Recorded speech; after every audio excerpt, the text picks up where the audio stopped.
Rəhman və Rəhim olan Allahın adıyla. Hifz dərsləri. Bəqərə surəsinin 1-ci və 2-ci ayələri. Ümumiyyətlə, Bəqərə sözü inək deməkdir. Yəni, Bəqərə surəsi inək surəsi deməkdir. Mədinədə nazil olunub və 286 ayədən ibarətdir. Hal-hazırda biz 2-ci səhifəni keçirik və 2-ci səhifədə 5 ayə var və bugünkü gün dərsimiz 1-ci və 2-ci ayələrdir. 1-ci ayə Bismillahirrahmanirrahim. 1-ci ayə əlif, ləm, mim deməkdir və əlif Allah deməkdir. Ləm hərfimiz Cənab Cəbrail əleyhissalamdır və mim isə Peyğəmbərimiz Muhammed sallallahu aleyhi və səlləmdir. Biz oxuyanda ləmlə mimi 6 hərəkə gərək uzadaq. Əlif, ləm, və ləmdən sonra mim keçid alırıq. Burada da mimin üzərində qunna edirik. 2 hərəkə miqdarında dayanırıq. Çünki orada ləm hərfinin sonu mimdir. Mimdən də sonra mim hərfi gəlir. Ona görə də orada mütəməssiləyin idğam baş verir. Ona görə 2 miqdarında mim hərfinin üzərində dayanırıq. 2-ci ayəmiz Vəlikə. Vəlikə sözü o, bu işarə əvəzlidir. Əslində o da demək olar. Əslində o deməkdir. Hal-hazırda burada bu kimi tərcümə olunub. Əl-kitab kitab deməkdir. Biz demişdik ki, vəslə əlif birləşdirir. Zəlikəl-kitabu. Bu kitab. Lə inkarı bildirir, yox deməkdir. Raybə, yəni şək şübhə deməkdir. Lə raybə, şək şübhə yoxdur deməkdir.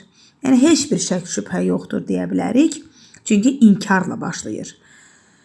Fihi, fi dadə şəkilçisi, hi də o deməkdir. O şəxs əvəzliyi. Amma burada hal-hazırda ümumiyyətlə hi sözü ondan öncə əgər canlılardan söhbət gedirsə, həmin hi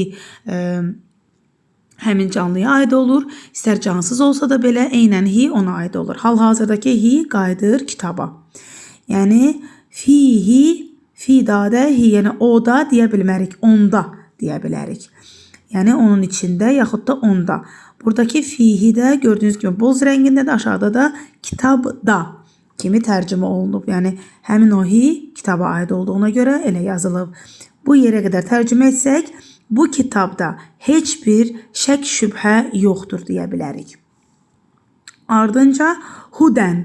Hudən sözü hidayət edəndir.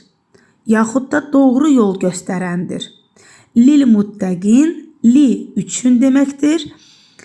Muttəqin təqva sözündəndir. Təqva yəni günahlardan çəkinmək, yaxud da elə muttəqi, təqvalı, belə də deyirik. Amma muttəqilər, yəni elə muttəqilər kimi tərcümə olunur, təqvalılar kimi də tərcümə olunur, günahlardan çəkinənlər kimi də tərcümə olunur, paklananlar kimi də tərcümə oluna bilər. Yəni hər hansı bir variant qarşınıza çıxsa, bilin ki, ümumiyyətlə ərəb dili çox zəngin bir dildir. Ola da bilər ki, hər hansı bir digər sözləri də mən deməmişəm sizi yormamaq üçün. Ona görə də elə sizə rahatsa müttəqilər kimi də yadda saxlaya bilərsiniz. Əsas sözün kökünü biləsiniz ki, təqvadır.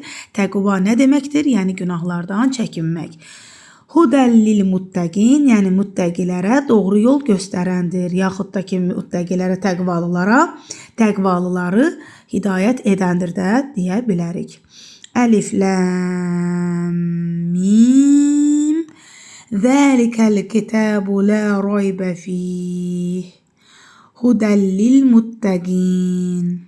Sadaqallahul aliyyul azim. Esselamu aleykum və rahmetullahi və bərəkatuhu.